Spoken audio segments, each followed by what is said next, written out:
Olá, boa noite. Hoje aqui o nosso bate-papo semanal é com a Thaíse Pacheco. A Thaíse é pedagoga formada pelo ProUni e agora mestranda na Faculdade de Educação da USP. Eu tenho mais coisas para falar, mas antes de prosseguirmos aqui, eu queria mostrar um vídeo que vai falar muito de quem é a Thaíse. E eu não quero prolongar o currículo dela, porque ao lê-lo e ver toda a história dela, eu não quero me emocionar de novo aqui na frente de vocês. Então, Andréia, põe o vídeo aí para a gente. Hoje eu acabei de ser aprovada no processo seletivo de mestrado da USP. Uma mulher preta, favelada, moradora de área de ocupação. Viva o PT, viva o ProUni, viva Luiz Inácio Lula da Silva. Viva você. Agora você sabe que isso aconteceu por uma única razão. Porque você teve vontade de fazer. Você não desanimou. Porque o governo ele pode ajudar, o governo pode criar políticas públicas, o governo pode dar oportunidade, mas se não tiver dentro de cada pessoa a ideia de que é preciso fazer sacrifício, de que é preciso estudar, de que é preciso levantar mais cedo, de que é preciso dormir mais tarde, de que às vezes não tem descanso no sábado, não tem descanso no domingo, você certamente, sabe, não teria chegado onde você chegou. Então, esse esforço que você fez, essa tua dedicação para realizar esse sonho, se você puder, você conta quantas vezes for necessária, porque a nossa juventude está precisando que todos nós, todo santo dia, digamos a ela, é possível você sair da situação que você está. É possível. Boa noite. Thaís, isso que o presidente Lula falou, que precisa acordar cedo e tal, você como filha, mulher de uma família de 5 irmãos, que teve que abandonar o ensino médio aos 16 anos para cuidar dos irmãos, você já vem fazendo isso, e eu vi aqui tudo que você já fez depois que veio de Canavieiras, você é baiana, né? E buscando melhores oportunidades. Fala um pouquinho aí para os nossos internautas e para as nossas internautas da sua história bonita, da sua luta para chegar, pelo menos até onde você chegou. Você vai mais longe ainda. Conte para nós essa história que muita gente pode também repetir, muita gente vem repetindo para desmentir o preconceito daquele ministro Paulo Guedes, que estava reclamando que o filho do porteiro estava indo para a universidade, que diz que o pobre não pode viajar e assim por diante. Esse preconceito, esse discurso racista, também às vezes homofóbico. Conte um pouquinho da sua história aí para nós. Boa noite, Rui. Em primeiro lugar, eu quero dizer que estou muito feliz em poder fazer parte desse espaço. Muito obrigada pelo convite. Quero saudar todas as pessoas que estão nos assistindo. E para quem não me conhece, o meu nome é Thaíse Pacheco, eu sou uma mulher nordestina, filha de baianos, moradora de área de ocupação, militante do movimento de luta por moradia, que, sim, tive que abandonar os estudos ainda aos 16 anos para ajudar na criação dos meus irmãos mais novos. Eu sou a única filha mulher e tenho 5 irmãos homens, então foi uma luta. A gente vem para São Paulo em busca de melhores oportunidades de vida, e aqui a gente se depara com uma exclusão social, com a desigualdade gigantesca, e eu trabalhei muito. Trabalhei de diarista, eu trabalhei de vendedora ambulante, de vendedora de seguro, de vendedora de loja de móveis, de roupa. Enfim, a gente só não passou fome, porque eu e meus irmãos, todos os dias a gente tinha o compromisso, né, de nos esforçar para colocar a comida na mesa. E esse foi um dos maiores desafios quando a gente chegou aqui. E nessa trajetória, a primeira coisa que ficou para trás na luta pela sobrevivência foram os estudos. E aí, quando os meus irmãos eles se tornam independentes, constituem suas famílias, eu penso em resgatar os meus sonhos. E, novamente, as políticas públicas do PT, que já tinham me abraçado lá atrás com Bolsa Família, né, nos impedido de passar, de conhecer a cara da fome, nos apresenta aí, através do EJA, através do ProUni, eu pude acessar a universidade. E agora, recentemente, através de ações afirmativas, foi o processo seletivo mais inclusivo, né, da história da Faculdade de Educação da USP, no processo de mestrado, onde, em 2019, tivemos 305 inscritos e 169 aprovados. Esse ano, tivemos 2.611 candidatos. É um número muito expressivo. E isso se deu em decorrência de ter uma reserva de cotas de 40%. Então, quando eu digo, né, que eu sou uma mulher preta, pobre, e que entrei na Universidade da USP, né, para fazer o mestrado em educação, é porque eu reconheço que esse espaço é um espaço que durante muito tempo foi reservado para a elite, para uma parte da população branca da nossa sociedade. Então, ocupar esse espaço é muito representativo, né? Porque nós que somos do movimento de luta por moradia, que estamos à margem da sociedade, nós bem sabemos o quanto é difícil chegar nesses espaços, e graças a essas políticas públicas, a essas iniciativas, estamos aí e compartilhando com vocês aí um pouquinho do que o Lula pediu, né, para que eu fizesse. Conte a sua história. É possível ter esperança, ainda que essas políticas estejam sendo muito atacadas, esses programas de inclusão educacional estão sim sendo muito atacados, eles ainda existem, e a gente ainda pode sonhar com um país mais justo e igualitário. Olha aí, Thaís, a Mariana Frois dizendo que você é guerreira, que mulher maravilhosa. O Sávio Touti dizendo, olha, linda. O Zé Pedro dizendo, o Joaquim Alcântara, que orgulho dessa mulher. Tem gente já de Osasco, as pessoas estão entrando aqui, você está aumentando. Está aqui o Lelo Purini, fiquei orgulhoso de ver sua história nas redes do Lula, Thaís. Mas, olha, você também está devolvendo, né? Porque me parece que você coordena uma rede de cursinhos populares, Elza Soares, não é isso? Como é que é essa história de cursinho? Cursinho para quê? É isso mesmo, Rui. Há 3 anos que nós criamos, eu juntamente com o coletivo Disparada, que é um movimento político de juventude referenciado no PT, nós criamos uma rede de cursinhos populares Elza Soares, onde oferecemos aulas gratuitas de reforço, preparando jovens da periferia, os filhos dos trabalhadores de baixa renda, que sustentam e carregam esse país nas costas, para disputar o Enem, para disputar os vestibulares, porque a gente entende que são as universidades e as universidades de excelência que formam os quadros políticos e os melhores quadros do mercado de trabalho também. Então, a gente precisa realmente transformar a nossa realidade, e uma transformação, eu entendo que ela só vem através da educação, de uma educação emancipatória e uma educação libertadora, né? Como diria Paulo Freire.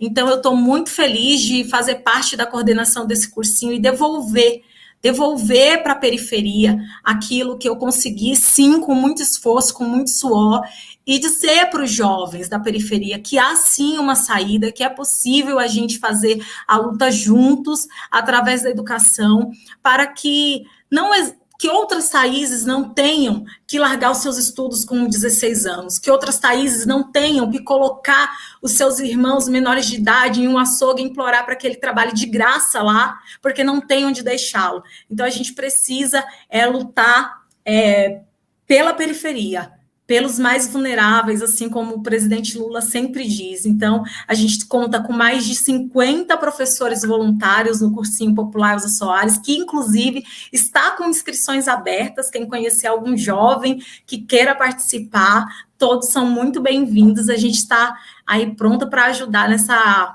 trajetória aí de formação. Olha aqui, ó, o Carlos Pereira dizendo que você traz muita esperança para as pessoas, viu? Já entraram aqui o João Ananias, que foi candidato a vereadora, suplente. Está aqui a Luna Brandão dizendo que tem orgulho de você. Um abraço, Luna.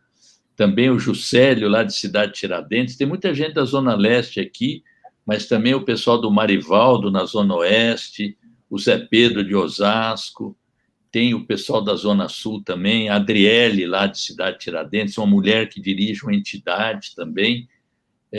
A Juliana Godoy te dando os parabéns pela aprovação no mestrado, dizendo que você é uma inspiração para as mulheres. Ó, tem muito elogio aí. Vamos ver agora o que você está dizendo sobre essa luta da moradia, que você é uma das pessoas que mora na ocupação e, portanto, você deve querer a regularização dessa área, a luta coletiva pela moradia. Nós temos um déficit habitacional em São Paulo imenso. Agora, aqui na Câmara, nós conseguimos aprovar uma lei para, pelo menos no período da pandemia, proibir os despejos, que é uma coisa que frequentemente está pegando as pessoas, né? Eu queria que você falasse um pouquinho da questão da moradia, e o Ives está te chamando também de guerreiro e dizendo que está te acompanhando atentamente. Então, deve querer saber o que você propõe para a moradia. Então, Rui, a minha trajetória no movimento de luta por moradia começou lutando pelo meu próprio direito de ter onde morar, né? A gente sempre tinha que escolher entre colocar mais comida na mesa ou pagar aluguel. E essa é uma realidade de muitos brasileiros, infelizmente. E aqui na cidade de São Paulo, né, que é onde eu moro, a gente sabe que quanto mais distante do centro da cidade, menor é a renda das pessoas e menor é as condições de habitação, mais difícil é. Falta de saneamento básico, falta de regularização, todas essas questões que impactam também na qualidade de vida. Tendo em vista que na Zona Sul, em alguns lugares nobres, para a Zona Leste, a média é de 20 anos de sobrevivência. Então, assim, é muita diferença.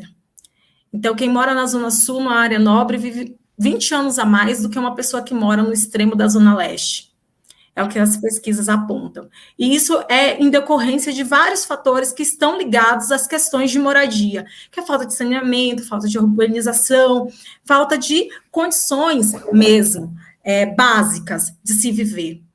E nessa luta, não demorou transformar essa luta em uma luta coletiva, né? Então, hoje eu faço parte do movimento chamado CEPROSIG, que é afiliado à CMP, e eu construo o coletivo Marighella, que tem 200 famílias. Infelizmente, a gente ainda não conseguiu essa construção dessas unidades habitacionais devido aos cortes que o governo Bolsonaro fez, né, nos programas Minha Casa Minha Vida, para a população de baixa renda, mas nós seguimos na luta, esperançando dias melhores, combatendo aí esse governo que traz tantos retrocessos, que não quer realmente investir em políticas públicas que contemplem quem mais precisa. Então, a gente sabe que aumentou, agora na pandemia, o número de moradores de rua, porque as pessoas não têm condição de pagar aluguel. Então, o que a gente pretende é fazer e desenvolver políticas que contemplem as pessoas que moram nas regiões periféricas, que sonham com as suas escrituras, porque geralmente são terrenos ociosos, que só serviam para vandalismo, para coisas que não tinham uma função social, né? Então, ocupação não é invasão. Esses terrenos, eles são áreas que têm dívidas enormes com o Estado, dívidas impagáveis, e esses moradores, essas mulheres, homens, trabalhadores brasileiros, que é a diarista, o pedreiro, o motorista, pessoas de baixa renda, que trabalham muito, mas que ganham pouco, que nunca poderiam ter condições de comprar uma casa, ocupam esses espaços, limpam, urbanizam como podem e vão morar, para não estarem nas ruas com suas famílias. Então, o que a gente pretende é fazer uma luta coletiva e desenvolver políticas públicas que possam garantir o direito que já é constitucional, mas que não tem sua contemplação na prática, né? A gente não vê esse direito a acesso à moradia acontecendo na prática, infelizmente. Então, essa luta, a gente não desiste, a gente está nas ruas todos os dias, mobilizando as pessoas, conscientizando, para que a gente não abra mão dos nossos direitos, dos nossos sonhos. Olha lá, o Cristiano de Vinhedo também está te mandando um abraço. O pessoal do Butantan dizendo que te admira muito. Aliás, eu sei também que você participa das campanhas de solidariedade, o PT Solidário. Eu tive a oportunidade de participar junto com você, o pessoal do Disparada, numa atividade lá na Zona Norte, no Jardim Peri. Como é que estão essas atividades que você ainda encontra tempo também, além das suas tarefas, além da universidade agora, para praticar a solidariedade, que a solidariedade é uma coisa importantíssima numa sociedade que cada vez mais, o capitalismo, tenta instituir o individualismo, o egoísmo social, a competição em vez da cooperação, e você é uma pessoa que, com seu grupo, pratica a solidariedade. Conta para nós um pouquinho aí sobre essas ações solidárias que você tem desenvolvido. Então, Rui, a campanha SP contra o coronavírus, da qual eu sou coordenadora, ela nasce bem no início, né?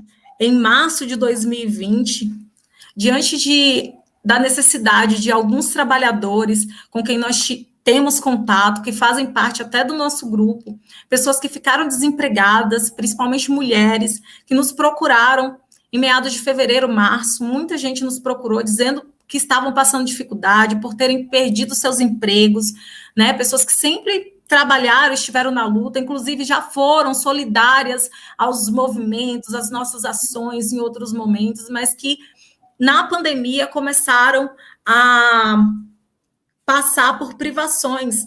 Então, elas começaram a entrar em contato e solicitar alguma ajuda.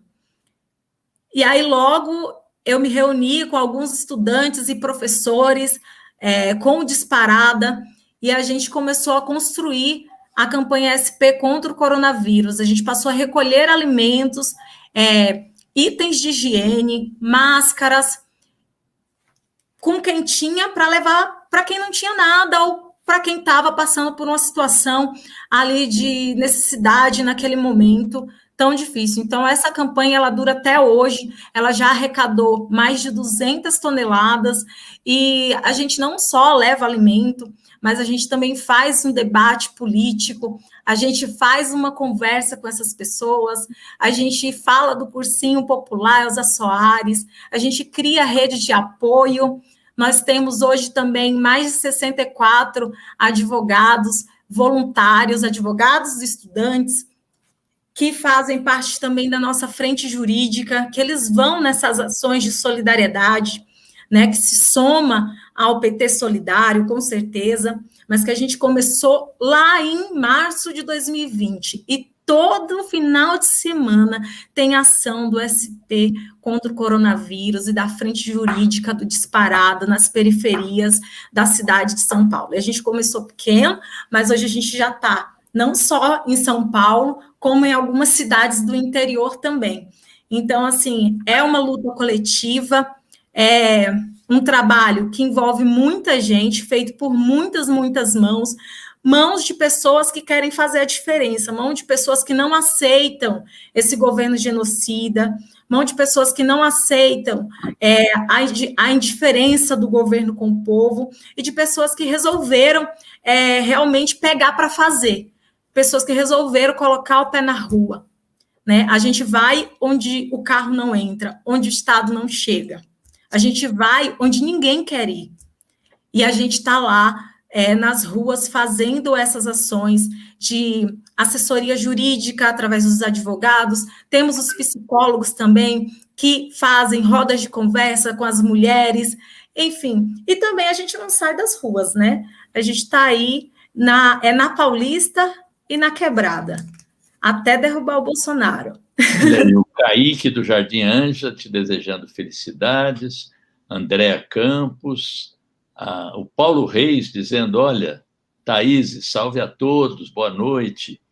Thaís, está aqui o Mafuca Barros, a outra dizendo que a Mariana vai te seguir no Instagram. Então, muita gente aí para você dar retorno. Mas olha aqui, o Nelson Donizete está dizendo o que você acha do governo Dória, que continua a realizar despejos em plena pandemia. Ele provavelmente não conhece a lei que foi aprovada. Você tem tido notícia de realização de despejos aqui na capital ou no estado? Então, Rui, eu não tenho notícias de despejos coletivos no momento, mas a gente sabe que há despejos que acontecem de forma individual, e essas pessoas não têm para onde ir, não têm onde recorrer. Então, não basta criar uma lei, é muito importante, muito significativo, mas a gente precisa também instrumentalizar o poder público para que possa amparar essas pessoas, para que quando essa família seja despejada pelo proprietário, pela imobiliária, seja lá por quem for, ela tenha onde recorrer, onde buscar essa ajuda e essa garantia de direitos, né? E hoje a gente não tem. Então, sim, os despejos, eles continuam acontecendo à margem da lei.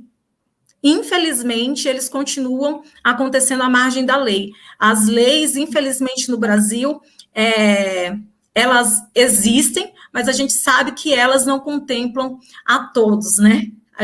É uma história que se repete. Então, um despejo em Alphaville, independente da dívida, eu tenho uma impressão que a pessoa vai ter lá alguém para recorrer, um advogado, e vai aparecer quem ajuda. Mas quem ajuda o pedreiro quando ele é despejado? Quando o dono da casa chega e diz, olha, hoje você tem que sair. Ou então, quando o dono da casa abre a casa e já coloca as coisas dessa família na rua. Quem ajuda essa pessoa? Onde essa pessoa vai buscar essa ajuda? Então, a gente precisa pensar que, sim, está havendo despejo. Despejos à margem da lei. A lei, ela é muito importante, foi fundamental, foi um alento nesse momento da pandemia. Mas nós precisamos estar todos os dias na periferia, aí com as nossas frentes jurídicas, prestando essa assessoria para as pessoas, sobretudo as pessoas mais carentes, para que elas tenham como reivindicar seus direitos. Eu acho que esse é um trabalho que o Disparada ele tem feito, né? E a gente tem, sim, recebido muitos casos, e a gente tem tentado ajudar as pessoas da melhor forma que a gente pode.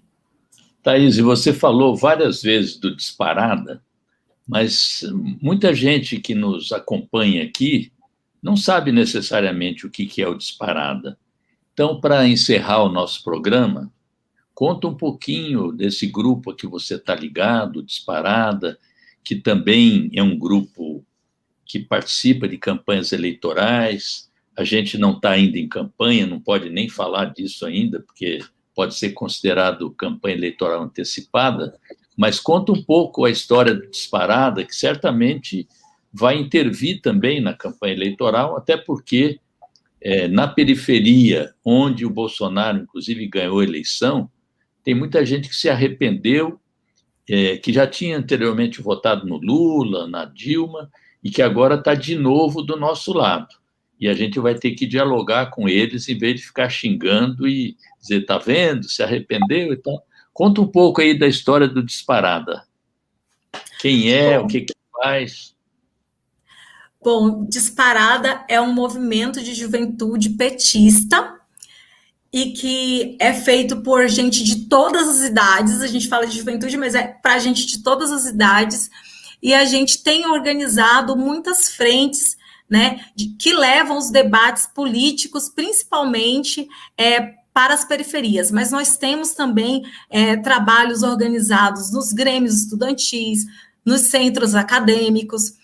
E o nosso principal objetivo é levar esse debate político, uma conscientização política para as pessoas, para que a gente possa construir, né, um PT, o PT que as pessoas têm saudade, o PT do Lula, o PT que tem o pé no chão, que está no dia a dia com o povo, e é isso que o Disparada tem feito. O Disparada está presente em todos os atos, né, na Paulista, a gente não sai das ruas até o Bolsonaro cair, a gente acha fundamental a participação nas ruas, nos atos, mas a gente entende também que a mobilização social ela tem que incluir a classe trabalhadora, e é por isso que a gente também não sai dos territórios, é por isso que a gente faz através das nossas frentes, né, que, como eu falei, Cursinho Elza Soares, a Rede de Solidariedade, as nossas frentes jurídicas, Coletivo Negro, Movimento de Moradia, tudo isso constitui o Disparada. O Disparada é luta, é uma luta do povo, é uma luta de quem tem paixão pelo PT e quer colocar o PT nas mãos do povo, né? A gente quer resgatar aí essa dignidade, né, que o povo brasileiro perdeu com o governo Bolsonaro, fazer as pessoas se encantar novamente com a política e mostrar que através da política a gente pode realmente fazer a diferença. No ano passado, Disparada lançou aqui a candidata vereadora Aluna Brandão, nós tivemos 17.296 votos.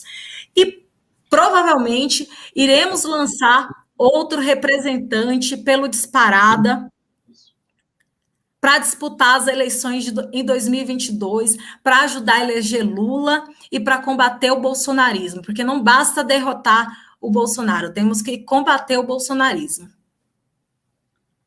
Thaís, nós chegamos ao final aqui do nosso bate-papo, só um pouquinho que eu estou votando aqui. Estou votando, só um minuto. Chegamos ao final do nosso bate-papo. Eu queria te agradecer muito. Muita gente aqui te parabenizando, estamos juntos na luta, fora Bolsonaro. Eu não vou poder fazer o tradicional aqui, que o pessoal quer todo final de bate-papo, que eu mencione um por um e agradeço os abraços. Então, sintam-se todos e todas e todos abraçados. E foi uma maravilha a gente ouvir a Thaís.